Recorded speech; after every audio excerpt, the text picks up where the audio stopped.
Este podcast es posible gracias a nuestros patrocinadores K-School, Flat 101, SideSpect y Visual Website Optimizer. Gracias por su apoyo a la comunidad CRO y CXO.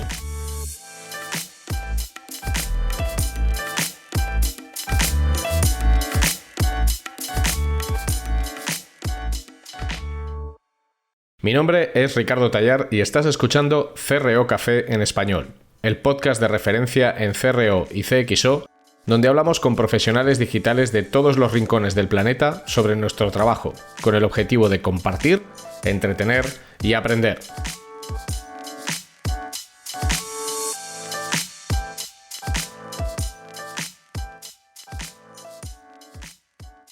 En este noveno episodio de la primera temporada de CRO Café en Español está con nosotros Aleida Solís, CEO en Orainti, consultora SEO internacional y autora de SEO Las claves esenciales, publicado por la editorial Anaya. Con ella vamos a hablar no solo de SEO, sino sobre todo de tráfico útil y centrado en la transacción, dónde está y cómo conseguirlo. Si te gusta este podcast, suscríbete en la web cro.café o en tu aplicación de podcast y recomiéndanos a tus colegas de trabajo, primos, suegros y demás familia.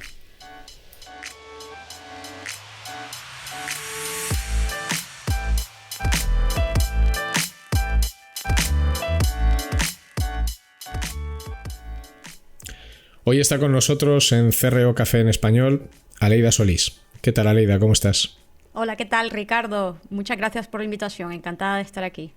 Nada, yo encantado. Además, nos conocemos hace un montón de años, somos amigos hace mucho y cuando yo pensaba en personas a las que me gustaría entrevistar, pues una de ellas eras tú, porque en cualquier estrategia de conversión o de optimización o de mejora, pues el tráfico tiene una carga muy importante y ¿quién mejor para hablar de esto que tú, ¿no?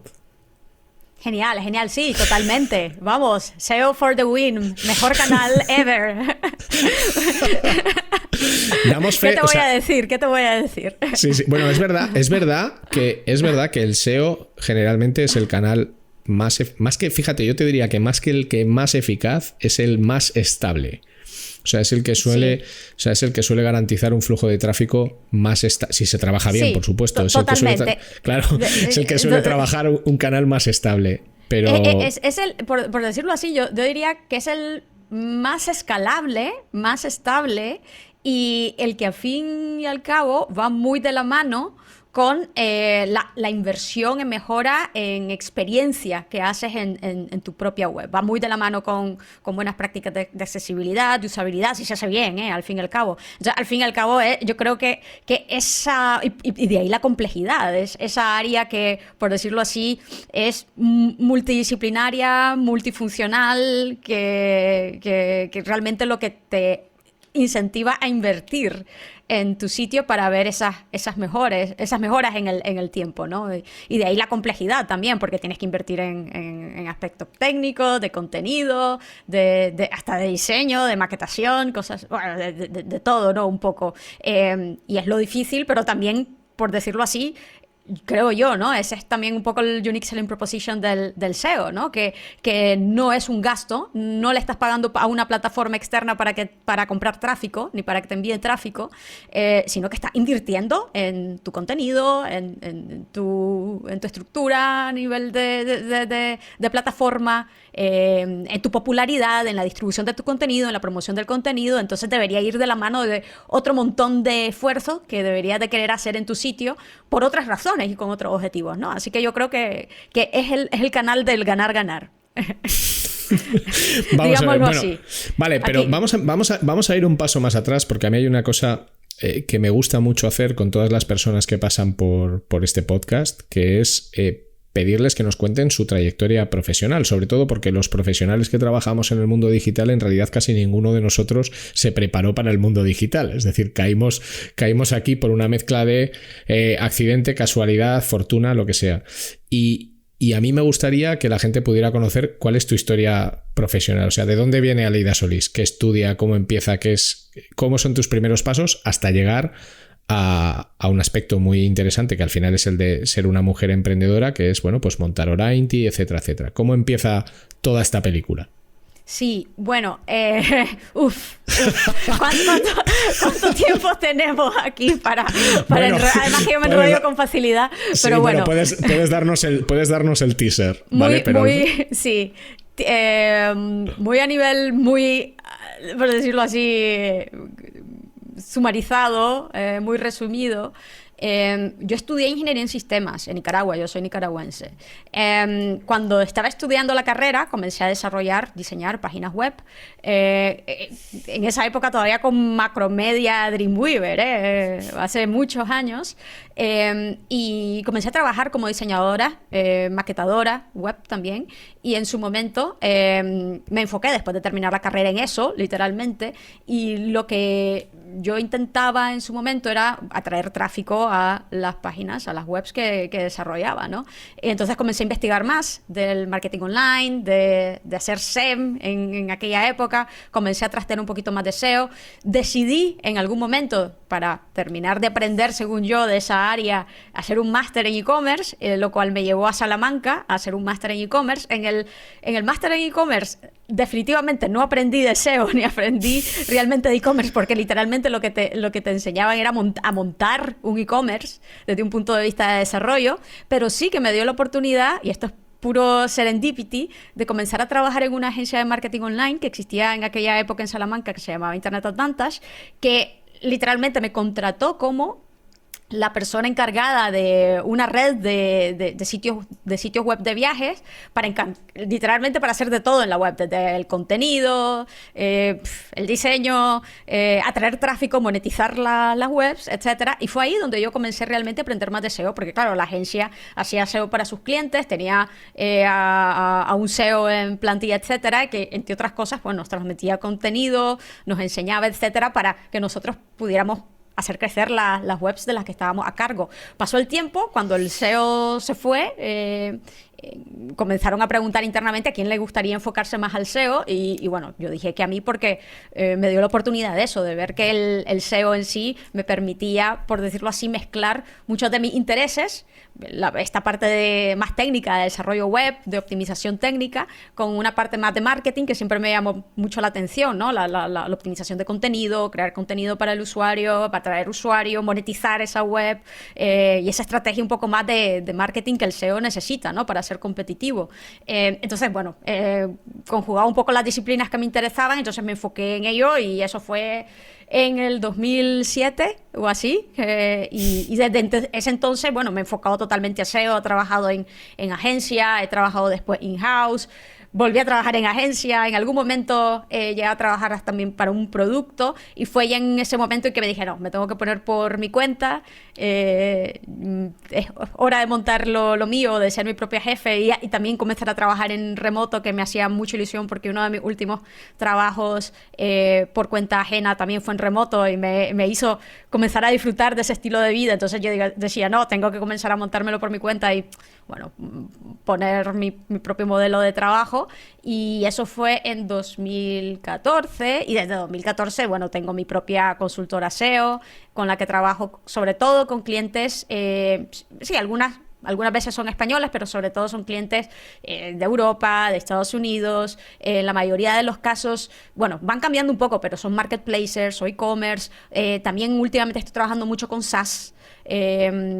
Y bueno, la mayoría de los casos son empresas internacionales que tienen audiencia global. En algunos casos me contratan eso porque tienen problemas en algunos de sus mercados que necesitan solventar. En la gran mayoría de los casos también tienen SEO in-house o tienen un equipo de marketing digital ya potente, y lo que buscan es, por decirlo así, ese consultor externo que venga a validar o que venga a dar una visión adicional o ayudarles, ¿no? a atacar y a resolver con ciertos problemas, ciertas complejidades que tienen en un proceso que ya tienen en marcha, o porque van a hacer un proyecto, por ejemplo, de cambio de marca o de migración o de lanzamiento de un nuevo producto en un nuevo país, etcétera, etcétera, y necesitan ayuda adicional. Entonces, bueno, escenarios de ese tipo son normalmente con los que trato, y lo positivo es eso, la gran mayoría de los clientes con los que trabajo tienen SEO in-house, por lo cual para mí es genial, porque no tengo que estar contando desde cero o evangelizando desde cero, ¿no? Ya hablo con gente que sabe el valor del trabajo, el porqué, y directamente vamos a a lo accionable, ¿no? Pero tú además has hecho un trabajo, yo creo que ejemplar, de difusión, ¿no? De divulgación del SEO, y además lo has hecho a nivel internacional. O sea, aunque este sea un podcast enfocado al CRO y al CXO, tú has trabajado, a mi juicio, muy bien la conversión en ti misma. Me explico. O sea, al final, yo te conozco hace muchos años, te he visto hablar en inglés en un montón de foros, te he visto dar un montón de charlas. Yo, de hecho, ¿te acuerdas? Te dije una vez... A veces dudo de que Aleida Solís sea un ser humano, ¿no? Parece un bot. O sea, porque ¿cómo es posible tener tanta actividad en redes sociales, en iniciativas como Remoters o como Mujeres en SEO?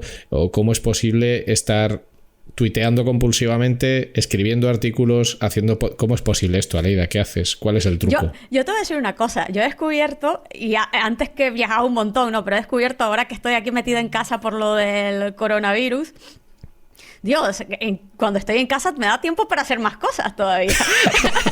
igual y no tengo que viajar. Bueno, sí que es extraño, pero quizás me lo tomo con más calma en un futuro para poder hacer aún más cosas, más proyectos. Pero, hombre, no sé, yo creo que soy una persona que siempre he sido, y eso no es nada bueno, tiendo a ser un poco workahólica, muy enfocada a eso, a estar sacando cosas, a ser productiva, y sí que me genera mucha curiosidad, ¿no? El testear, el validar, el hacer cosas. Y por otro lado, también yo creo que pero eso es parte de mi personalidad, ¿no? Yo trabajo en remoto, pero sí que soy una persona que le gusta comunicar, me gusta interactuar con los demás, etcétera. Entonces, yo soy tan activa en las redes sociales y también en eventos, cuando hay eventos normalmente, no como ahora, ¿no? Entre otras cosas porque al trabajar en remoto estoy yo sola, por decirlo así, y el poder socializar a nivel así online, etcétera, es lo que me permite conectar con la gente. Entonces, por decirlo así, satisface también esa necesidad que tengo.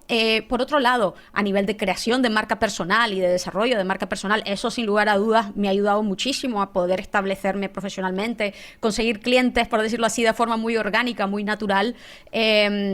Y yo creo que eso realmente no lo he hecho, por decirlo así, a propósito, o ha sido algo muy natural en mí también, porque eso, como me gusta trastear, me gusta compartir lo que encuentro útil e interesante, lo posteo, lo publico, lo presento, etcétera, etcétera. Entonces ha sido muy natural porque la gente lo encuentra interesante y lo comparte, etcétera, etcétera. Entonces yo creo que la mejor forma, por decirlo así, de promoverte es compartiendo. Compartes lo que encuentras interesante, lo que no encuentras interesante, los hallazgos, los problemas, lo que sea. Entonces, claro, si vas compartiendo un poco tu experiencias, la otra gente se da cuenta que, pues sí, tiene experiencia, para bien o para mal, en ciertos escenarios, y cuando tienen esa necesidad de alguien que les apoye en esos escenarios, pues piensan en ti y es que te contratan, ¿no? Pero sí, yo creo que ha sido algo bastante natural. Yo, por eso, es lo que comento a muchos SEOs. Si a ti te interesa, un ejemplo, ponerte por tu cuenta o montar una empresa, etcétera, etcétera, sí, desarrollar tu marca personal viene muy bien, obviamente, pero claro, yo creo que es importante que te guste.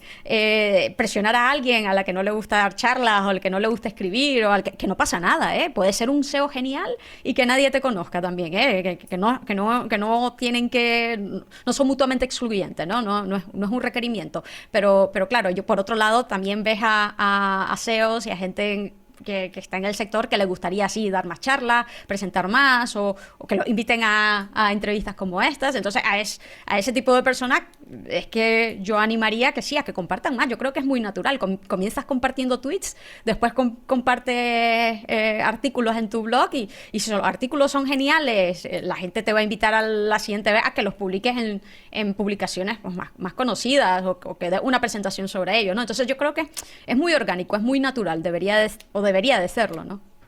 Bueno, yo creo que en nuestro caso, y es que yo me siento muy reflejado en esto, porque yo me acuerdo muchas veces me dice, bueno, pero tú cuando montaste Flat, en mi caso, pues conseguiste clientes muy rápido. Digo, no, muy rápido no. Digo, porque yo llevo publicando cosas desde el año 2006. Entonces, no es el fruto de algo que has trabajado en un plazo de tiempo corto, sino que es el fruto de algo que has hecho durante mucho tiempo. O sea, tú has hecho una labor de divulgación, has hecho una labor de compartir contenidos y eso, como dices tú muy bien, si lo haces bien, te viene devuelto. Pero no es fruto de la casualidad. Lo que pasa que también, tú has dicho algo muy importante. Yo creo que, en primer lugar, te tiene que gustar. O sea, para que algo sea orgánico tiene que surgir de manera natural. Y si a ti no te gusta escribir, o no te gusta contar lo que haces, o no te gusta exponerte a un público, o no te gusta exponerte a la crítica, o no lo disfrutas, pues mejor que no lo hagas, porque, bueno, pues porque cuando tú compartes algo de manera pública también recibes reacciones de manera pública. Y algunas te gustan y otras te gustan menos. Y también, bueno, y también hay que tener constancia, ¿no? O sea, al final yo siempre cuento que escribir un post a mí me lleva unas cuantas horas. Porque al final tienes que pensar lo que quieres contar, cómo lo vas a contar, a quién se lo cuentas. O sea, al final, que es algo muy vinculado también al posicionamiento. O sea, la elaboración de un contenido lleva muchas horas. O sea, una cosa es que tú leas algo en 5 minutos, pero no ha costado 5 minutos escribirlo. Generalmente ha costado muchísimo más. Muchísimo más. Pero bueno, es verdad. Y yo creo que eso es lo que quizás y no incentiva a la gente, ¿no? Que cuando comienzas a escribir algo, sobre todo al inicio, te cuesta más. Es como todo, es un ejercicio, ¿no? Vas desarrollando el músculo, el comenzar a escribir un post la primera vez te cuesta más. Ya cuando has escrito 100 es súper natural y ya sabes cómo comenzar, pero yo me acuerdo la primera vez que escribí, sobre todo cuando escribí en inglés la primera vez. ¿Cómo lo comienzo? ¿Cómo lo estructuro? ¿Cómo el wording? No te sale, no es tan natural, ¿no? Pero ya la vez 50 o la centésima vez que ya lo haces, pues ya sí que ya es muy natural, ¿no? Pero el problema es que cuando te cuesta más, que es al inicio, es cuando ves menos réditos a tu esfuerzo. ¿Por qué? Porque no tienes una audiencia tan grande, no lo va a compartir tanta gente, entonces te desmotivas mucho y por eso es que necesitas continuar, ¿no? No te desmotives a la 5ª vez porque te cuesta mucho y tienes poca repercusión, sino continúa porque a la 50 vez que ya publiques algo consistentemente bueno, seguramente ya vas a tener una audiencia que sí ya se espera algo bueno de ti y que lo va a compartir con muchísima más facilidad, va a venir a tu sitio, ya se va a haber posicionado tu web para comenzar a atraer tráfico medianamente decente, ¿no? Y posicionarse para términos más competidos, más populares, etcétera. Es decir, sí, es como se dice en inglés, el término de compound va desarrollando esa capacidad de potenciarse, ¿no? Y tiene que pasar el tiempo. Hay una curva ahí importante muchas veces, pero que vale totalmente la pena. Pero es con el tiempo, es esfuerzo, sí, es inversión. Yo creo que el problema aquí es que muchas veces, y esto es un poco impopular, pero muchas veces el problema está en que una persona realmente no tiene el compromiso necesario consigo misma para esforzarse durante un periodo de tiempo consistente. Es decir, un resultado, y esto pasa mucho en SEO como técnica, o sea, un resultado no va a llegar de inmediato. Requiere tiempo, requiere trabajo, requiere esfuerzo y hay que desarrollar la paciencia, que es algo que casi ninguno tenemos. Unos tienen más, otros tienen menos, pero hay que desarrollar la paciencia y los resultados mágicamente no suelen llegar. Totalmente. Sí, a largo plazo. Ese es el punto, que tienes que estar consciente de que tienes que invertir durante un tiempo para ver resultados. Y desgraciadamente es lo que tú dices, no todo el mundo tiene la paciencia para... No, pero y sucede mucho con el tráfico. Por ejemplo, en el trabajo de conversión o de mejora o de optimización o de mejora de un producto o de un servicio digital, sobre todo teniendo en cuenta que está en un ecosistema digital, que es una web o que es una app, el posicionamiento y el traer a las audiencias adecuadas marca mucho la diferencia de que algo realmente funcione o no, porque conseguir tráfico porque sí, pues es algo relativamente sencillo. Conseguir tráfico que sea útil para los propósitos que tú tienes ya no lo es tanto. Es verdad que el SEO generalmente es la fuente de tráfico más regular en lo relativo a conversión, en métricas de conversión o en métricas de performance, aunque todavía hay toneladas de empresas hiper mega obsesionadas con que el tráfico lo midamos por cantidad, ¿no? Al final y de posicionar para el término más popular de mi industria, el súper genérico que literalmente, si llegas a poder hacerlo, porque tienes toda la autoridad del mundo, ¿qué página se va a llegar a posicionar para esos términos como, yo qué sé, banca online, un ejemplo? Sí, tu página pilar informacional que va literalmente a enfocarse al comienzo o al inicio del customer journey, ¿no? No va a ser la página en la que va a convertir el usuario. Hay todavía mucha miopía en ese sentido. Sí, lo quiero todo, quiero posicionarme por el término que me va a traer mayor tráfico y después te das cuenta de que ese tráfico no convierte. Ah, sí, es que no has invertido en tu funnel completo de contenido que ataque todos los tipos de búsquedas del usuario a través del customer journey. Y no tienes páginas de comparación. Y no tienes páginas de categorías que te permite realmente filtrar por características o funcionalidad y hay un montón de términos que puedes atacar con estas páginas. Con esta página, no, pero son términos que tienen 50 búsquedas al mes, no me interesa, sí, pero son términos que son los que realmente te van a generar, yo qué sé, una conversión tremenda, ¿no? Pero sí, desgraciadamente, eso sí que hay que evangelizar, ¿eh? Yo creo que hay un trabajo importante y ahí tiene que ver también muchísimo la capacidad, yo creo, un poco de storytelling nuestra para establecer las expectativas de forma correcta y a nivel estratégico tratar un poco de balancear, ¿no? Porque sí que yo entiendo que puede ser frustrante ver que los números no son tan altos al inicio, ¿no? Pero yo creo que el manejar expectativas, el comunicar bien, esos soft skills, yo creo que son muy, muy necesarios para poder gestionar bien la relación con el cliente, sobre todo cuando hay una inversión por detrás importante. Viniendo al hilo de esto, me gustaría hacerte una pregunta, que es: ¿cómo equilibramos o cómo planteas tú el equilibrio en un cliente entre cantidad de tráfico y calidad de ese tráfico? ¿Cuándo y cómo se puede ver cuánta cantidad te interesa y de qué calidad? Es decir, ¿cómo tú o cómo encontramos en una estrategia de SEO dónde está la cantidad adecuada combinada con la calidad que necesitamos captar? Sí, al fin y al cabo depende de los objetivos que tenga la propia empresa, ¿no? Y depende también un poco del nivel de madurez que tenga esa empresa a nivel online. Porque sí, te vas a encontrar empresas que al día de hoy, y por su modelo de negocio también, ¿eh? No es necesariamente malo, es por su modelo de negocio que literalmente venden anuncios. Entonces sí, ellos quieren cantidad. Entonces, tiene sentido, tiene un poco más de sentido, pero hay otras que no, que venden, un ejemplo, cursos online a nivel empresarial y literalmente, y esto es verídico, tengo un cliente en este sector, si te pones a hacer un estudio de palabras clave para los cursos online de marketing digital en inglés o los cursos online de psicología o de business o te cuestan $40 el clic, ¿eh? Entonces, sí, pero haces un estudio de palabras claves y ves que el volumen de búsqueda literalmente son de 300,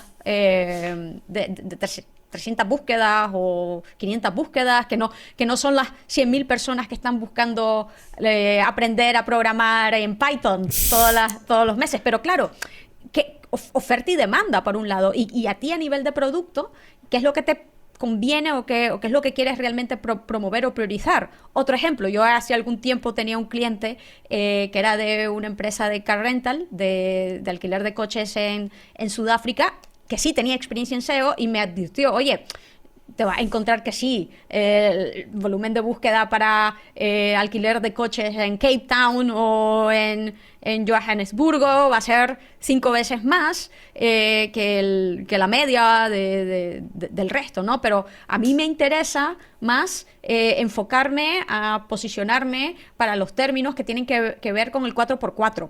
¿Por qué? Porque el alquiler para mí del 4x4 yo lo cobro el triple que el coche normal. Entonces, a mí me interesa posicionarme por el 4x4 sobre todo. Entonces, es ese enfoque a qué es lo que te interesa a ti promover más, qué tipo de producto el que te trae a ti más rentabilidad, extrapolado a lo de los cursos, ¿no? ¿Qué quieres vender? ¿Cualquier curso online que tengas en tu inventario o quieres enfocarte al curso online que sabes que la rentabilidad de cada alumno es 10 veces superior? Entonces, todo tiene que ir conectado al objetivo de negocio, al modelo de negocio, qué es lo que le interesa realmente al negocio, priorizar conversiones. Quizás hay algún tipo de producto que también quiera promover más, que le interese más por alguna razón de marketing, etcétera, etcétera, no solo rentabilidad. Entonces, sí, tiene que estar completamente conectado y tienes que entender bien el negocio como tal, ¿no? El problema es que muchas veces nos quedamos por decirlo así, en las métricas de vanidad completamente, como los rankings, como el tráfico genérico, no es tráfico por tráfico, sino que te tiene que ir conectado realmente a un objetivo real de negocio, y eso va a depender de cada empresa, ¿no? El modelo que tenga, el objetivo que tenga, etcétera.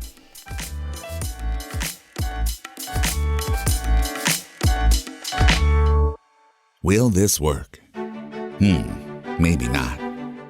Isn't that what we're all trying to figure out? With VWO, create and A/B test different variations of your website to continuously discover the best performing versions that improve conversions. Stop guessing. Start A/B testing with VWO today.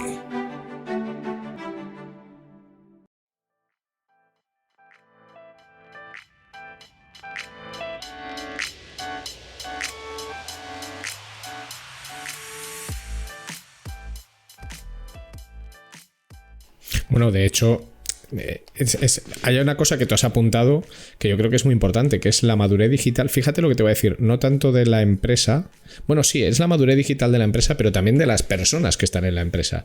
Porque generalmente cuando alguien ya ha conseguido... A ver, la madurez digital de la empresa es la madurez digital de las personas que componen la empresa. Lo que sucede es que cuando alguien ya ha tenido experiencia trabajando en temas de SEO, empieza a ser consciente de que la cantidad de tráfico no es sinónimo de conversión, no es sinónimo de transacción. Pero este ejercicio que acabas de explicarnos tú de una manera tan sencilla, yo creo que mucha gente no lo hace. O sea, es decir, ¿a mí me interesa posicionar absolutamente todos los términos relacionados con mi actividad? Es que seguramente no. A mí me interesa posicionar aquellos en los que yo objetivamente gano dinero porque soy muy rentable, o en aquellos que para mí son estratégicos porque me permiten entrar en sectores o en actividades. Es que estas preguntas, que son aparentemente sencillas, muchas organizaciones no se las hacen. Pero yo creo que también, totalmente, a nivel de organización y también a nivel de nosotros mismos los especialistas SEO, ¿eh? Porque Sí, a nosotros, por supuesto. A nosotros nos encanta también las métricas fáciles, está claro, y sobre todo, por ejemplo, otro ejemplo más de esto, las actualizaciones de Google, las core updates que se dan cada 3, 4 meses, etcétera, que es lo primero que vamos a ver.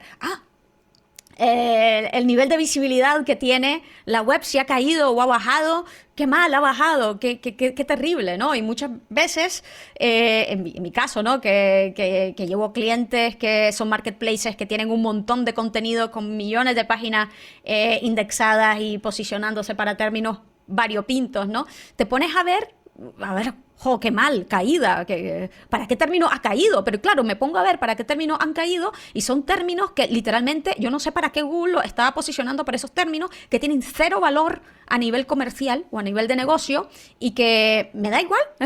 Es que literalmente a la empresa le da igual, a mí me da igual, sí, es menos tráfico, pero era un tráfico no relevante, un tráfico sucio, porque al fin y al cabo lo que quiere Google es posicionar bien a páginas que van a dar realmente una buena experiencia de usuario y van a satisfacer la necesidad del usuario para esa búsqueda. Entonces, sí, un ejemplo, si tu web de propiedades, de real estate, que está ofreciendo, un ejemplo, alquiler de pisos en Madrid, por alguna razón se estaba posicionando en el top 10 para términos, cosas que hacer en Madrid o vivir en Madrid, pues es que fíjate que deje de posicionar para un término tan poco relevante, es que no pasa nada, ¿no? Pero viene de la mano el hecho de que nosotros tenemos que ir, validar, verificar, ver si esa pérdida de tráfico ha sido relevante o no, si tenemos que hacer algo de cara a ello, o si es algo razonable por parte del buscador el dejarnos de posicionar o no, pero simplemente para darte una idea de que no solamente es cuestión de la empresa, que ese nivel de madurez también y de saber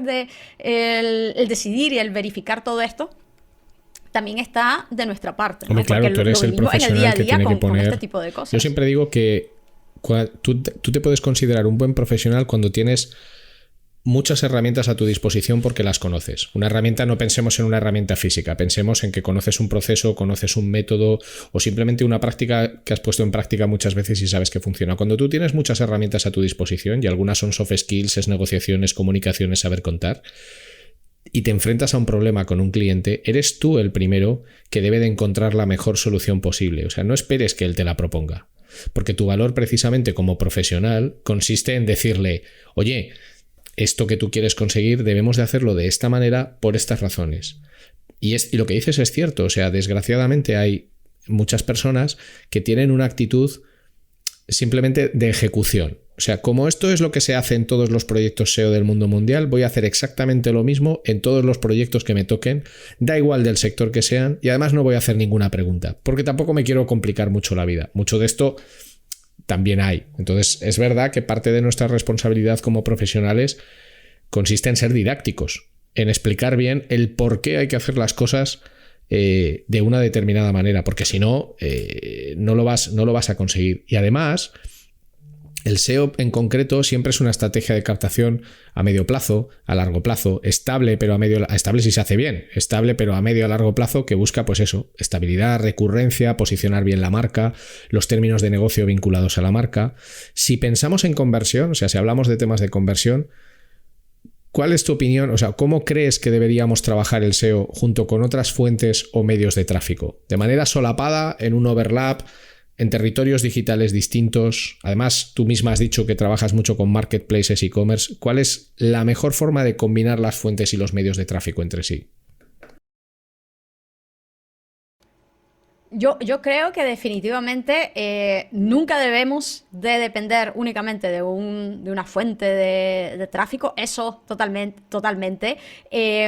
La mejor forma que yo he encontrado de trabajar el SEO con otras fuentes es sobre todo con el SEM.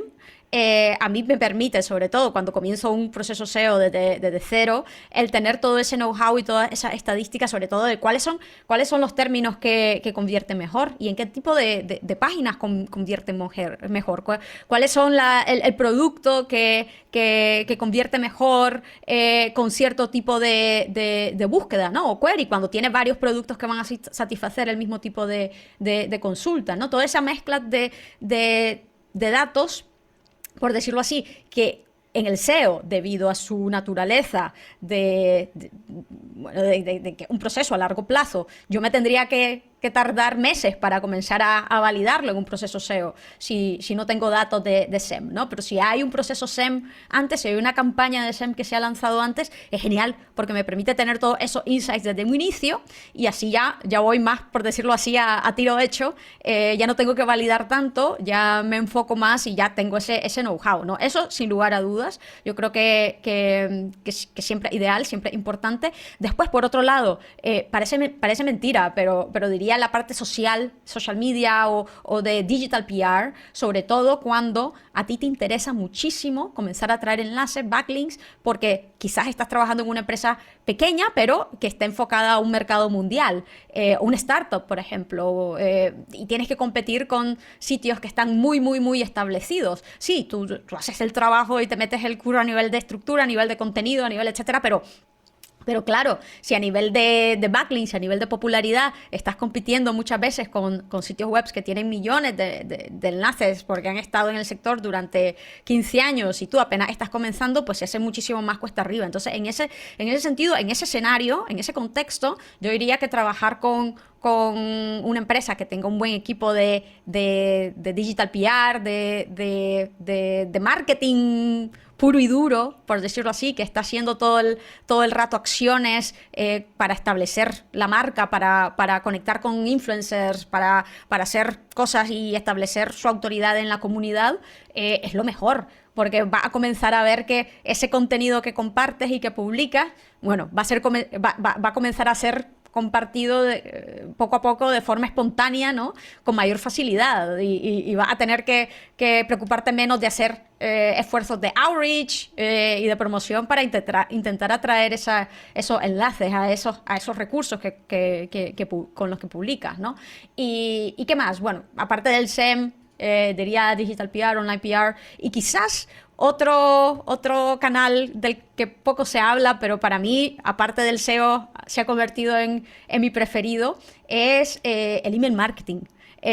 Bueno, hablando nuevamente de la atención que puede generar a un nuevo artículo que tú has publicado, ¿no? A un nuevo vídeo que has lanzado en YouTube, el engagement que puede generar y el tráfico que puede generar con un solo email, con una newsletter, a esa audiencia, por decirlo así, que ya te conoce, que ya has estado dispuesta a meter su email a tu base de datos, por lo cual realmente el factor de confianza es muy alto, es bestial. Yo creo que, bueno, se debe de potenciar muchísimo más, conjugar muchísimo más las señales y, por decirlo así, la promoción que te puede hacer ese tipo de audiencia, aunque tu newsletter sea de, yo qué sé, de 5.000 personas, no sea de 1 millón, esos son 5.000 personas que el engagement que van a tener con tu contenido es altísimo, que van a estar siempre dispuestos a referir tu contenido, que si tú lanzas un giveaway o cualquier acción de rifa o lo que sea, puedes estar seguro que van a estar dispuestos, muchísimo más dispuestos a participar que si las lanzas en las redes sociales en abierto, ¿no? Es decir, el nivel de conexión que tienes con esa audiencia es muchísimo mayor. Por lo tanto, para mí es un canal perfecto para conjugar cada vez que lanzas un nuevo contenido y quieres que tenga visibilidad y quieres que la gente lo comience a compartir y enlazar, etcétera, etcétera. Yo creo que se conjuga muy bien y se puede conjugar muy bien con muchísimas acciones, que sobre todo a nivel de promoción, ¿no? Entonces yo diría que estos canales que te he comentado se conjugan muy bien, son fundamentales. Y por otro lado, ni hablar con la optimización de la conversión, ¿no? Cada vez vemos más a nivel de, por decirlo así, de sofisticación de los testeos que se hacen en el SEO con plataformas que van saliendo, que te permiten hacer A/B testing con el propio tráfico SEO que generas, utilizando, por ejemplo, los Cloudflare Workers. Distill, que tiene su plataforma, bueno, ahora ya no se llama Distill, se llama, ¿cómo es que se llama ahora? Se me olvida el nombre, pero su plataforma, que es ODN, prácticamente lo que te permite hacer es eso, ¿no? Es testear Search Pilot, perdón, que se me olvida el nuevo nombre. Es prácticamente A/B testing para el tráfico SEO, ¿no? Es decir, te abre las puertas para un montón de cosas. Y yo entiendo que, por ejemplo, SEMrush, casualmente, hoy hace un rato estaba viendo que está haciendo ya, o está buscando beta testers para una plataforma similar que está lanzando de A/B testing de SEO, pero que se implementa, parece, a través de JavaScript. Vamos, que va a dar muchísimo más juego, yo creo, la conjugación de SEO, el tráfico que se genera a nivel orgánico y lo que se puede testear no solamente a nivel de conversión de ese tráfico, sino de cómo optimizas mejor para conectar mejor y posicionar mejor y atraer más clics directamente de las SERPs. Totalmente. Yo, de hecho, en esto que hablas del... Bueno, en realidad el A/B testing o los temas de testing y experimentación contra tráfico SEO ya puede hacerse. O sea, al final tú puedes reconocer la procedencia del tráfico por determinadas variables que puedes capturar vía cookie o que puedes capturar vía parámetros de URLs y puedes empujar al tráfico de un determinado segmento a un test, mientras que al resto no. De forma que puedes validar si lo que estás haciendo funciona mejor. Y esto es muy importante. O sea, tú puedes llegar a saber que una landing funciona mejor para el tráfico SEO que para el mail marketing. De manera que la pregunta siguiente sería, ¿debo tener la misma landing para todo el mundo? La respuesta es no. La respuesta es no, porque tiene que ver con un término que ahora se ha popularizado mucho, que es la parte de search intent, ¿no? Entonces, a mí de lo que has dicho me gustaría comentar dos cosas que me parecen muy importantes. La primera es que en muchas organizaciones las estrategias de captación de tráfico no se trabajan de manera integrada. Y este es un gran problema. Es decir, la gente de mail va a su rollo a conseguir sus objetivos de mail, el de SEO va a su rollo, el de CPC va a su rollo, o el de paid va a su rollo, y el de social media va a su rollo. Cuando en realidad todo es lo mismo, que es captar audiencia, que es captar tráfico. Y si se trabajara, como tú misma comentas, de una manera integrada en la que yo sé lo que van a hacer los de marketing, yo sé lo que van a hacer los de mail, yo sé lo que van a hacer los de CPC, quizás pueda poner encima de la mesa otras acciones. Y el tema del testing a mí me parece fundamental. Es decir, tú puedes comprobar hoy día, sin necesidad de Search Pilot o de lo que esté desarrollando SEMrush, aunque seguro que es interesante, tú puedes ya comprobar hoy día si tu propuesta de lo que tú estás contando funciona bien en tráfico orgánico o no. Y lo puedes comparar con el rendimiento que ofrece en el tráfico social o en tráfico de CPC. Y esa es una foto muy trabaja y tendría que trabajar. Es un movimiento muy interesante, es un movimiento siguiente muy interesante. Y además está muy vinculado a algo que me gustaría preguntarte, que es ¿cómo encuentras o cómo localizas nichos o territorios digitales que pueden ser interesantes para la empresa o para el proyecto en el que trabajas? O sea, porque esto de generar grandes masas de tráfico hace mucho tiempo ya que quizás no tiene sentido. ¿Cómo se encuentra un nicho o cómo se encuentra un territorio digital en el que es interesante que una empresa genere contenidos? Yo creo que lo que tienes que hacer es estar de forma frecuente analizando cuáles son las tendencias de búsqueda de tu audiencia. tú siempre vas a conocer y tiendes a conocer bien cuáles son las búsquedas principales, los términos core que hace las diferentes personas para las que quieres posicionar, los diferentes tipos de audiencia. Y eso está claro, ¿no? Pero a mí también me parece que muy pronto muchas empresas se contentan con conocer a nivel general esos términos fundamentales, que los monitorizan, que los traquean, ven cómo la evolución en el tiempo versus la competencia. Pero lo suyo también es que esto estés monitorizando todo el rato cuáles son esos nuevos términos, esas nuevas búsquedas que tu audiencia busca, no solamente de tu producto, sino de productos relacionados, conectados, que pueden ser complementarios muchas veces y que a ti te van a mostrar el potencial que puede haber para generar un nuevo use case o una landing enfocado a ese nuevo use case en tu web, ¿no? Un ejemplo, ¿no? Ahora, si analizas todas las webs de Project Management, de herramientas para Project Management, literalmente todas, va a ver que tienen una landing o una sección enfocada al trabajo remoto. Eso. Muchísimas de ellas hace un año no lo tenían, antes del COVID, pero le explotó en la cara literalmente que con lo del COVID un montón de empresas comenzaron a trabajar en remoto y se dieran cuenta de, nuestra herramienta ahora se está utilizando un montón para trabajar en remoto, es una oportunidad bestial para captar nuevo tráfico y es un use case que no habíamos pensado, y comenzaron a desarrollar esa landing page en una semana, la montaron, la lanzaron y tal. Cuando hay herramientas también, unas cuantas de Project Management, que desde hace años sabían perfectamente que tenían diferentes audiencias, diferentes perfiles de audiencia y que había un use case, un caso de uso, que quizás el volumen de búsqueda en ese momento era trivial todavía, pero si analizabas la tendencia, podías ver que iba creciendo conforme pasaban los años y que ya deberías de haber tenido identificado. Entonces, para esas empresas que pudieron identificar esa tendencia hace 3 años y que ya tienen una landing o una categoría para su producto o una página de use case de producto que no han lanzado hace un año, pero lanzaron hace 4 o hace 3 y ya tienen un perfil de enlaces muchísimo más potentes apuntando a ella, etcétera, etcétera, pues obviamente llevan la ventaja y son los que se están posicionando ahora en los primeros lugares para esos puestos, en vez de aquellas que la lanzaron hace menos de un año, por decirlo así, cuando les explotó la tendencia en la cara, ¿no? Entonces,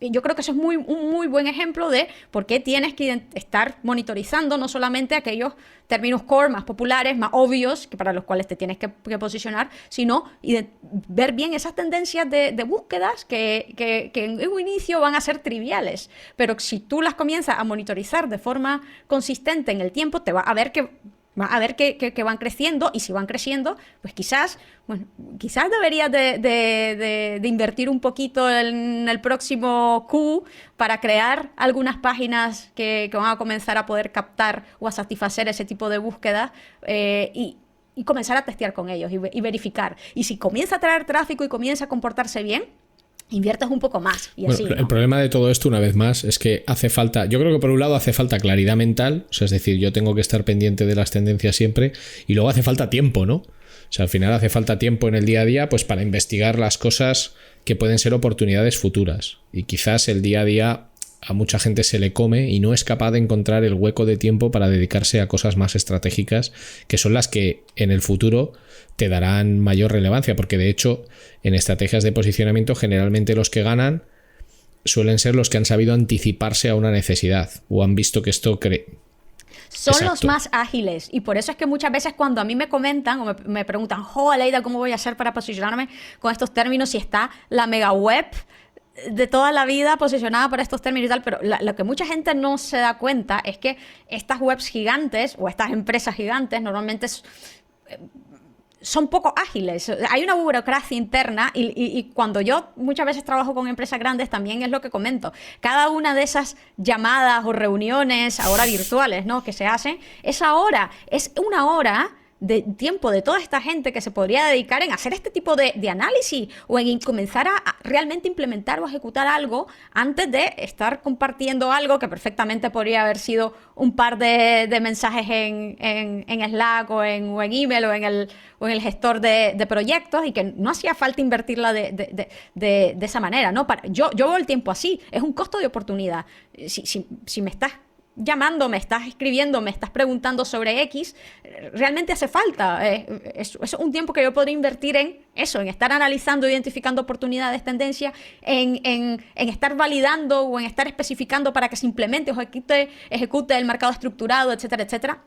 Y yo creo que esto es un problema que tienen sobre todo las grandes empresas, que dedican demasiado tiempo, demasiada burocracia y pierden demasiado tiempo en coordinar un montón de cosas triviales y por desgracia terminan avanzando muy lentamente, quieren casos de usos para todos, quieren validación para todos, quieren proyecciones para todo, y terminas dedicándole el 80% a crear decks, slides, presentaciones para ganar apoyo, para implementar algo, y cuando lo logran implementar, hace un año la startup competencia tuya ya lo implementó y ya está captando ese tráfico y ese posicionamiento que tú todavía no tienes, ¿no? Es decir, yo creo que aquí hay que analizar a nivel de lo típico, de hacer un análisis DAFO, ver todo esto desde un punto de vista muy estratégico, pero sí, yo creo que esa es la gran debilidad de los grandes sitios, de las grandes marcas, desgraciadamente, de las grandes empresas en lo digital en general, y sobre todo en el SEO. Y por otro lado, la gran ventaja también de las pequeñas empresas, las pequeñas webs, cuando intentan captar y hacerse mercado en verticales o en industrias competitivas, ¿no? Esto que acabas de comentar sería esto de detectar posibilidades y ser el primero y ser ágil en la implementación de algo a nivel de SEO para poder captar ese tráfico. Sería una buena práctica para captar tráfico. ¿Cuáles son, bajo tu criterio, las mejores o buenas prácticas que se pueden hacer para captar tráfico, pero muy enfocado en conversión? Muy enfocado en conversión. Yo diría una cosa, yo creo que hay un montón de sitios de e-commerce, depende también un poco del sitio, pero las facetas en los sitios, ya sea de e-commerce, ya sea SaaS, etcétera, es decir, esas segundos niveles de categoría o terceros niveles de categoría. El tráfico mid-tail, lo que sería el tráfico mid-tail. Eso es. La gente lo subestima un montón.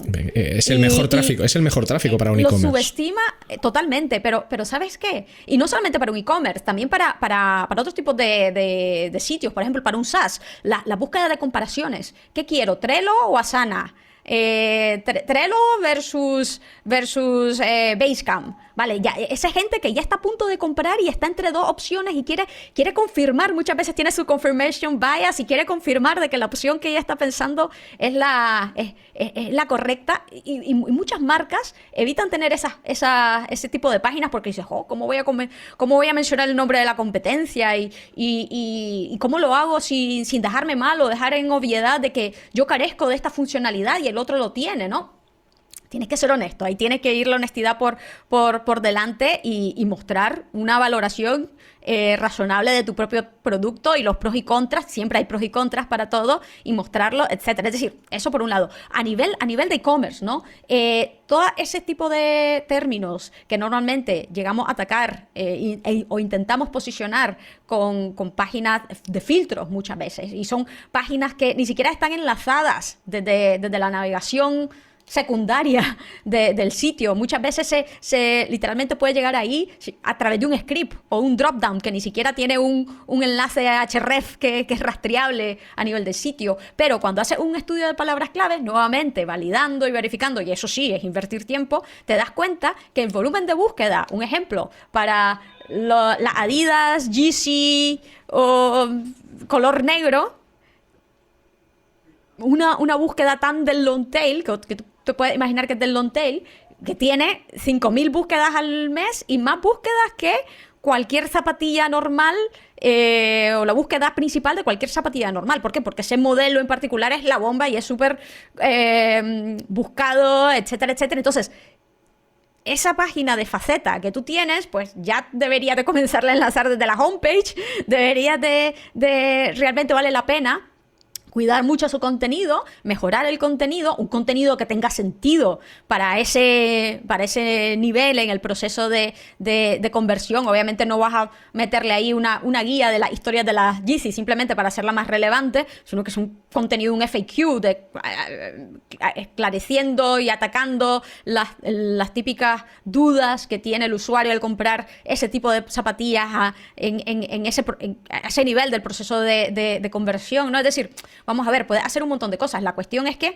nos gusta las reglas de dedo. Ese es el problema. Cuando nosotros aplicamos todos los segundos niveles de filtro no indexados, todos los segundos niveles de filtro canonicalizados a la categoría padre. Entonces, si nosotros seguimos ese tipo de regla de dedo para todo y no validamos en base al comportamiento de usuario que tiene nuestro tipo de producto, es que pasamos de ese tipo de oportunidades y no identificamos este tipo de oportunidades. Es por eso que es indispensable el conocer bien a nuestra audiencia, cómo busca la audiencia, cómo conecta con nuestro producto y poder establecer ese tipo de reglas muy específicas, muy particulares en base a eso. Es prácticamente oferta-demanda que puede tener nuestro producto a nivel de todo el Customer Journey, no solamente los términos core principales.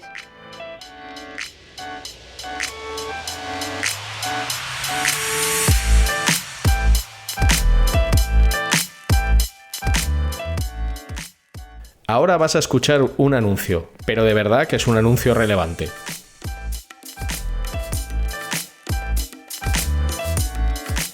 Conviértete en un experto en CRO y dedícate a una de las profesiones más demandadas del momento. El máster de CRO de K-School, con un claustro de profesores especializados en conversión y negocios digitales, es la formación que estás buscando. Un máster totalmente práctico, con profesores de alto nivel y en el que aprenderás las herramientas y técnicas necesarias para convertirte en un gran profesional. Estúdialo en modalidad presencial en Madrid o Barcelona o hazlo desde cualquier lugar del mundo en streaming. Más información en kschool.com.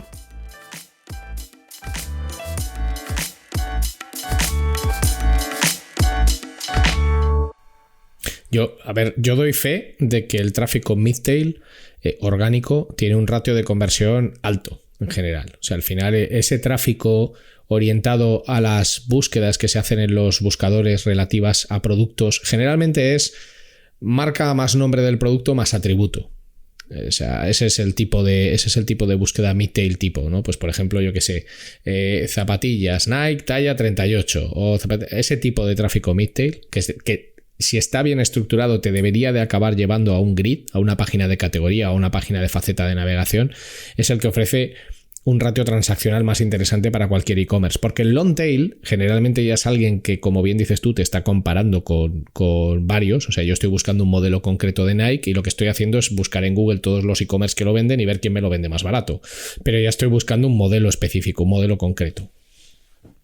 Me ha gustado mucho lo que has dicho de las comparaciones. Hay una herramienta de testing que es SiteSpect que hace algo muy interesante, que tienen landings que es SiteSpect versus Optimizely, SiteSpect versus Adobe Target, SiteSpect versus tal. Y ellos directamente te cuentan pues por qué su solución de server-side tagging es mejor que la solución de Adobe o por qué la solución de implementación en apps es mejor que la de tal. Y lo hacen de manera transparente, o sea, no es una cosa ofensiva. Y es justo ese tipo de estrategia que de hecho es real, porque cuando tú muchas veces dudas, hay un proceso en todos los procesos de decisión de compra, hay un proceso por el que todos pasamos que es la comparación. O sea, cuando una vez que tú has buscado, llegas al momento de comparar. Y esta es una estrategia muy interesante. ¿Cuáles has visto tú que son por un lado, las estrategias más comunes para captar tráfico SEO en e-commerce o marketplaces, y por otro lado las más eficaces, que no tienen por qué ser las más comunes? O sea, por un lado están las más comunes y por otro las más eficaces. ¿Cuáles meterías en cada saco? Sí, hombre, lo más común en marketplaces es las categorías principales, ¿no? Las páginas de muchas veces de marca, porque se busca muchísimo la marca de yo qué sé. Sobre todo yo trabajo mucho con marketplaces muchas veces de productos de lujo, ¿no? Los bolsos Louis Vuitton por modelos, ¿no? Hay una cantidad de búsquedas bestiales, ¿no? Entonces, sobre todo a nivel de categoría de productos, de marca, trabajar una experiencia realmente genial en ese tipo de páginas que conecten con la necesidad del usuario, que sean al mismo tiempo también atractivas desde un punto de vista visual y que faciliten la navegación y la conversión a nivel de usuario. Eso es lo útil, eso es lo usual a nivel de, por decirlo así, de a nivel de e-commerce o de marketplaces. Lo más obvio, por dónde comenzar, ¿no? Y después, obviamente, la navegación. Asegurarte que la navegación sea una navegación rastreable, que realmente envíe la popularidad adecuada a las páginas más importantes a nivel de categoría y de marca, ¿no? Entonces, normalmente se comienza por ahí. Una comparativa con las páginas o los sitios que se están posicionando mejor para esa búsqueda y ver cuántos productos tú ofreces versus ellos, son más relevantes o no, qué tipo de contenidos puedes ofrecer ahí o no, que mejore la relevancia y la autoridad de ese contenido y que vaya de la mano con una intención comercial que realmente conecte con la necesidad del usuario, etcétera, ¿no? Eso es lo usual, ¿no?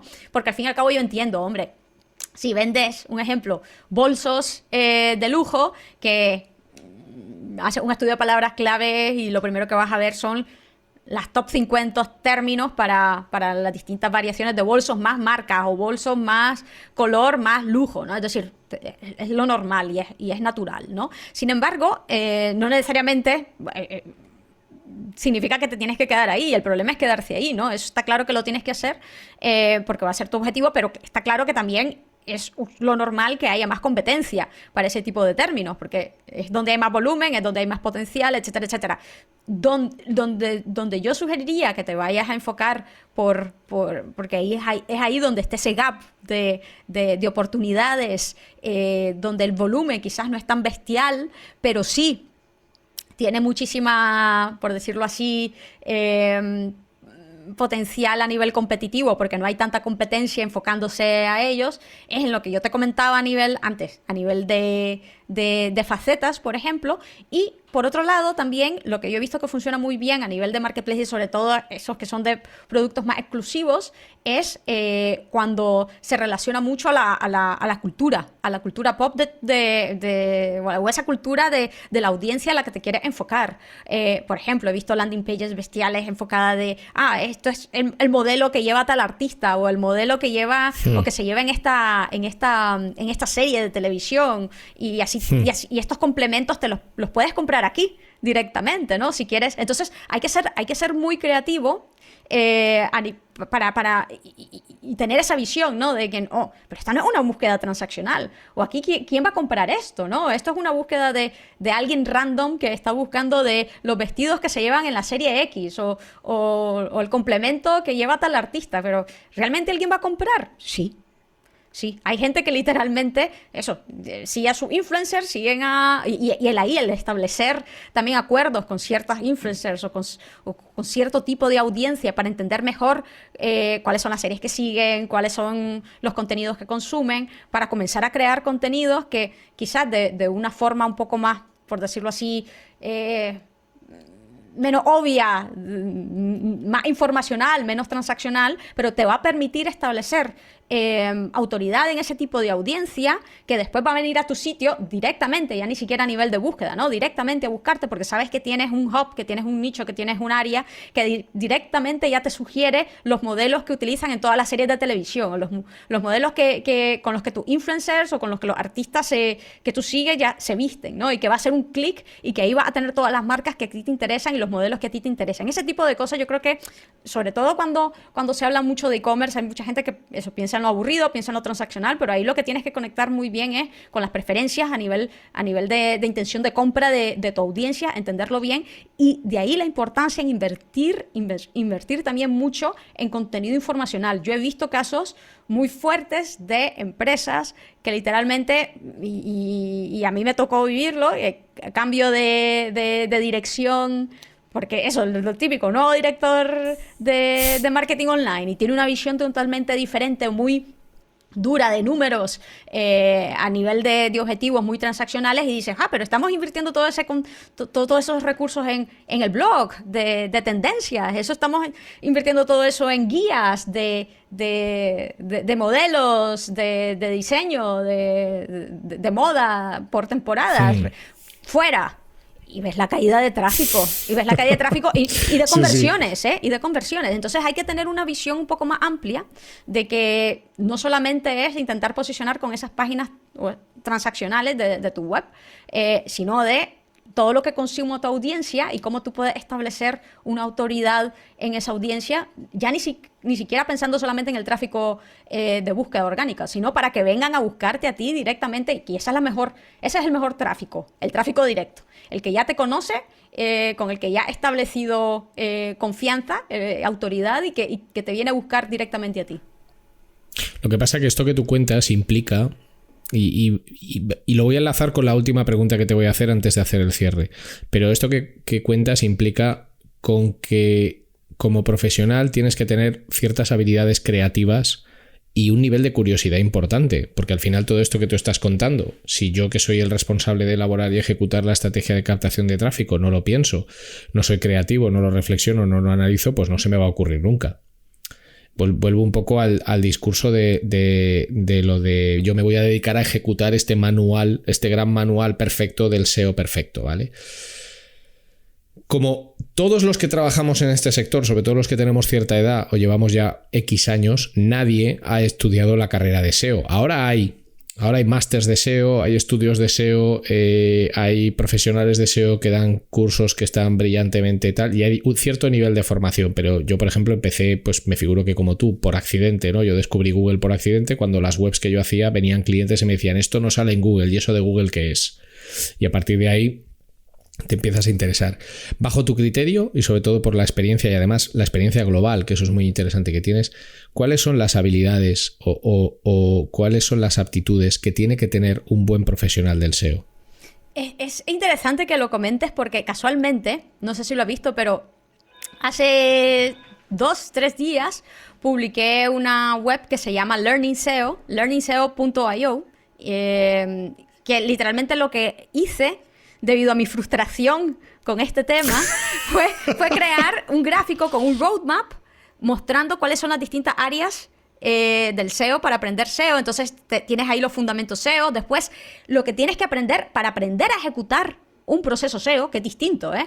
Tú puedes aprender sí. de estudios de palabras clave, puedes aprender de SEO técnico, de SEO de contenido, etcétera, pero otra cosa distinta es aprender a ejecutar ese proceso SEO en el día a día, estableciendo objetivos, identificando la necesidad del negocio para que los objetivos tengan un sentido con el negocio, el medir el proceso SEO, garantizando de que va evolucionando de forma correcta, etcétera, etcétera, ¿no? Es decir, para mí hay distintos niveles. Una cosa es conocer de conceptos SEO y otra cosa es saber cómo ejecutar ese proceso SEO, ¿no? Y para eso fue que yo creé, ese roadmap ahí con una imagen y después hice un Google Sheets literalmente enlazando a un montón de recursos gratuitos que la gente puede utilizar para aprender sobre ese tema en particular. Pero sí, para mí hay un gap muchas veces, por decirlo así, de habilidades, porque literalmente aprendiendo de los conceptos SEO no va a aprender necesariamente de esas habilidades adicionales que hacen que el proceso SEO sea un éxito. Hace un par de años también hice una encuesta y pregunté dónde o cuáles eran las razones por las cuales los procesos SEO terminan fracasando. Y la mayor cantidad de respuestas se fue a la carencia de apoyo, de recursos y flexibilidad técnica para implementar acciones, para implementar recomendaciones. Lo mismo a nivel de contenido.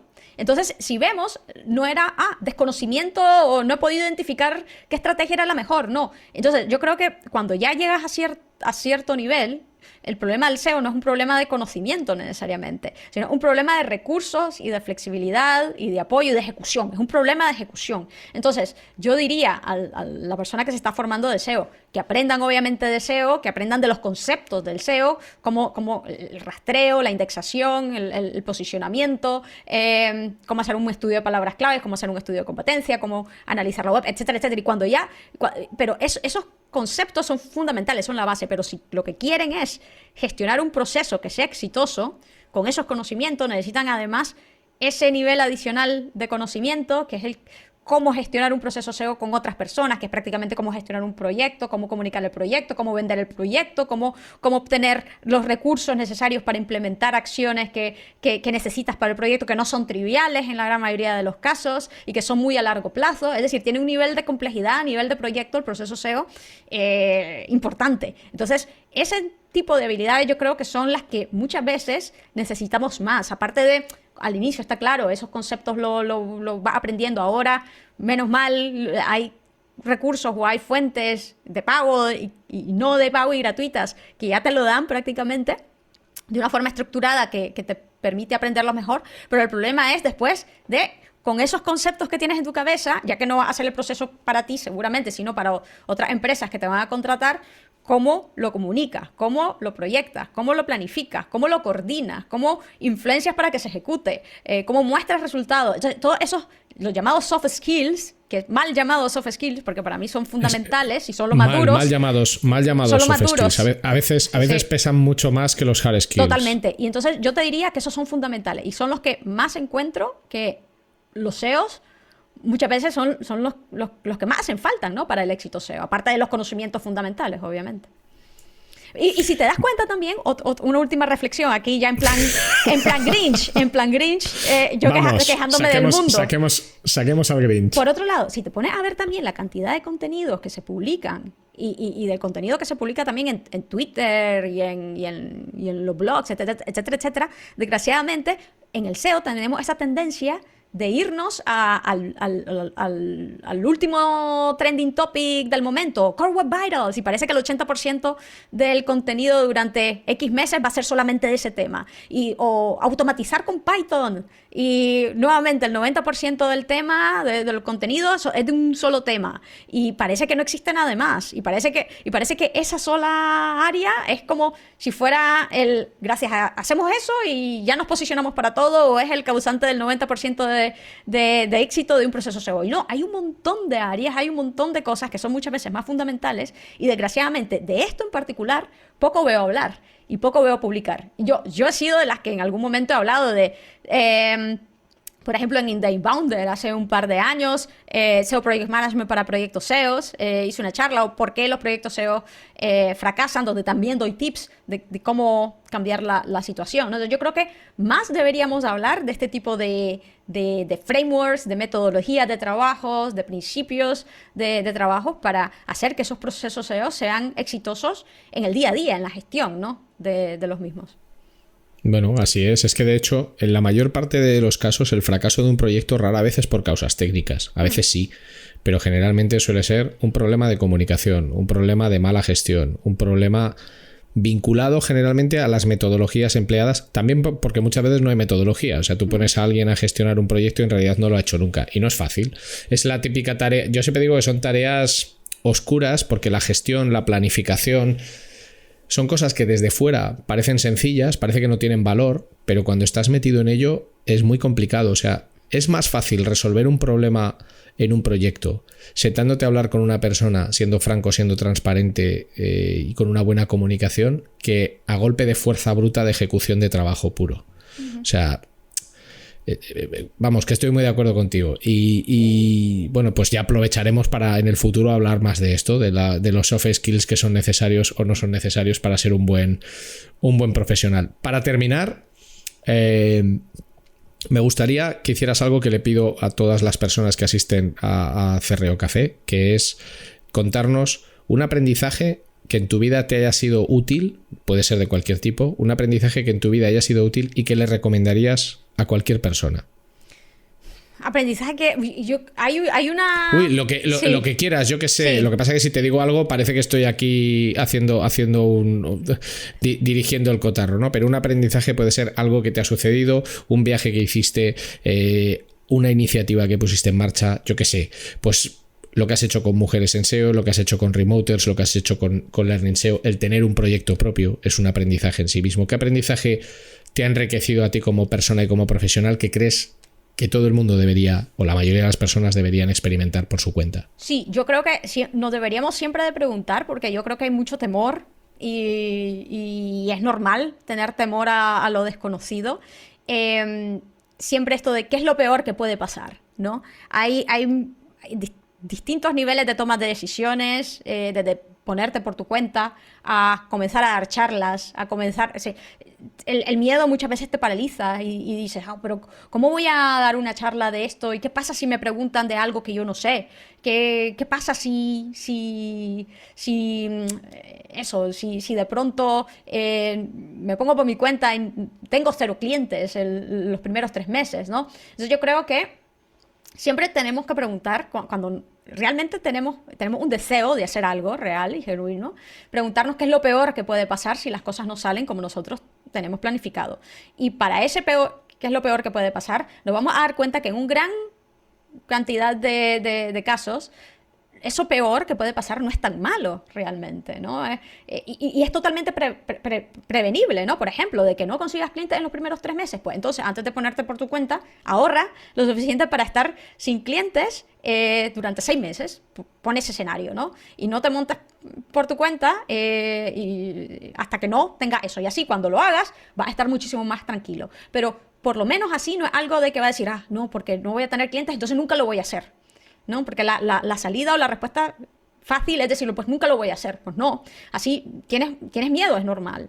Puede pasar, podría pasar. Quizás si lo planificas bien, no necesariamente. Si puedes ya ir cerrando clientes, promoviéndote a ti, intenta que no ocurra. Pero si llega a ocurrir, tengo un plan B, ¿no? Entonces, bueno, tienes lo suficiente ahorrado para estar sin clientes durante 6 meses. Y lo peor que puede pasar en un caso extremo de que no llegues a tener éxito del todo durante esos 6 meses es que vayas a tener que ir a pedir trabajo, a buscar trabajo después de esos 6 meses. Pues no pasa nada, si estamos en una industria que está contratando todo el rato, ¿no? Y hay una carencia de talento. Entonces, realmente lo peor no es tan peor, ¿no?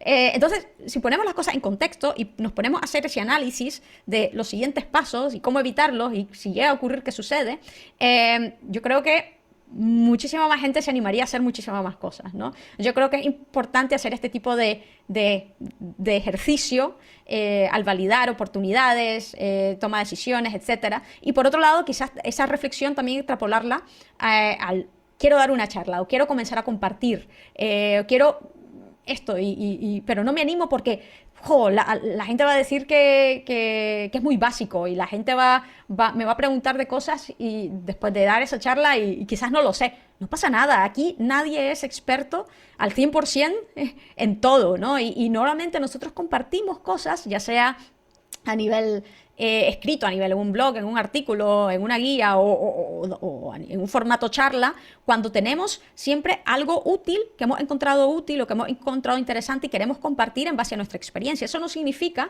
que no haya gente siempre que sepa más o que sepa menos. Siempre va a haber gente que sepa más o que sepa menos de cualquier temática, ¿no? Y aquí lo importante es que nosotros estamos compartiendo un escenario que hemos encontrado interesante en base a nuestra experiencia, ¿no? Y si alguien viene y nos pregunta de algo que no sabemos, pues no pasa nada. Pues mira qué interesante, pues fíjate que no me surgió el escenario o la situación para poder probarlo, esto que me estás preguntando tú, así que lo voy a tomar en cuenta la próxima vez, o lo voy a... Sí, no pasa nada decir que no, ¿no? También que no lo sabes o que no lo has encontrado. Si siempre hay gente que, por un lado, va a aprender de ti porque no se ha encontrado ese escenario y va a estar muy agradecida, y eso es lo que importa, ¿no? Yo sé que es un poquito más difícil al inicio, pero también yo creo que es un ejercicio importante de hacerlo para animarte a quitarte ese temor, a compartir. Eso yo creo que es importante, porque yo creo que tendríamos unas contribuciones fantásticas muchas veces y no las tenemos por ese miedo que tenemos, sobre todo al inicio. Seguro que sí. Y para acabar ya, me gustaría que nos dieras 2, 3, 4 recursos que tú consideres que son interesantes, que pueden ser blogs, pueden ser podcasts, pueden ser libros, pueden ser cosas que dices, hey, tenemos que fijarnos en estos recursos porque podéis aprender mucho de ellos. Sí, bueno, yo, por un lado, el recurso que creé de Learning SEO, no es porque lo creé yo, pero realmente sí, estáis buscando recursos para aprender de SEO de forma gratuita, etcétera, etcétera. Os lo recomiendo. Eso por un lado. Por otro lado, también diría que si estáis buscando trabajo internacional, desarrollar vuestra carrera a nivel internacional, ahora es el mejor momento en digital, ¿no? No solamente en SEO, sino también en digital. El hacerlo es fundamental para hacerlo, que tengáis una buena capacidad de comunicación y de para trabajar, al menos en inglés. Eso yo creo que es muy importante. Así que si no sabéis inglés, yo diría que os animaría a que comenzaras a aprender. No tenéis que ser bilingües, lo importante es poder comunicaros para poder trabajar en el idioma y ya está.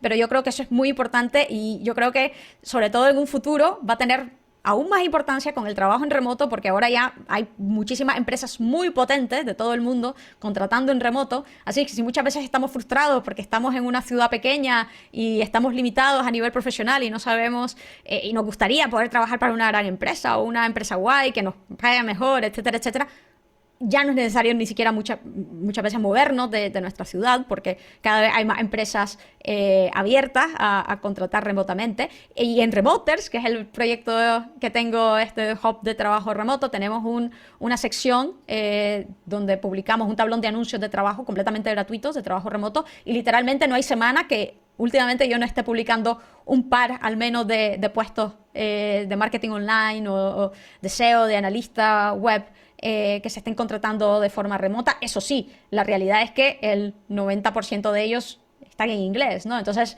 yo creo que sería bueno, si queremos eso, desarrollarnos profesionalmente, yo recomendaría que potenciáramos esa parte. Y por otro lado, tenéis ahí la web de Remoters, que tiene también alertas, os podéis suscribir a las alertas y os llegan los trabajos automáticamente cada vez que se publique algo en vuestra categoría o en vuestra industria que querráis. ¿Y qué más? Que yo diría eso, compartid. Si queréis, si lo que buscáis es un poco desarrollar vuestra marca personal y queréis desarrollaros profesionalmente por vuestra cuenta, mi mejor consejo, yo creo que para encontrar también artículos y recursos, Twitter es fantástico, y compartid en Twitter y comenzad a conectar y crear comunidad. Yo he conocido a gente maravillosa en Twitter que después se han convertido en amigos. Y por último, nuevamente un poco de autobombo, pero genuinamente es un buen recurso, SEO FOMO, que es mi newsletter de SEO, que justo hace unos días logró los 10.000 suscriptores. Comparto lo mejor del SEO cada semana. Todos los domingos envío ese email y intento hacer la mejor tarea curando aquellos artículos, aquellos recursos y aquellas noticias que realmente valen la pena para manteneros informados y actualizados del sector, porque yo sé que siempre existe esa preocupación, ¿no?, de quedarte atrás o de no saber lo que está pasando en el sector, en el día a día, porque estáis muy, muy ocupados. Pues ahí tenéis ese recurso, seofomo.co. Perfecto. Bueno, pues desde luego las personas que nos han estado escuchando no se podrán quejar de falta de contenido, porque contenido hemos tenido mucho. Bueno, ha sido un placer tenerte por aquí, Aleida, como siempre. Además, así hemos aprovechado para vernos, porque nosotros nos estamos viendo mientras grabamos este podcast, que hacía ya mucho tiempo que no nos veíamos. Siempre un placer escucharte y muy feliz de que hayas estado por aquí. Espero que hayas pasado un buen rato y confío en que podamos hacer más podcasts como este contando contigo. Muchas gracias por la oportunidad, ha sido genial y sí, ha sido genial verte después de tanto tiempo. Muchísimas gracias, Aleida. Un abrazo muy fuerte, cuídate mucho y sigamos optimizando.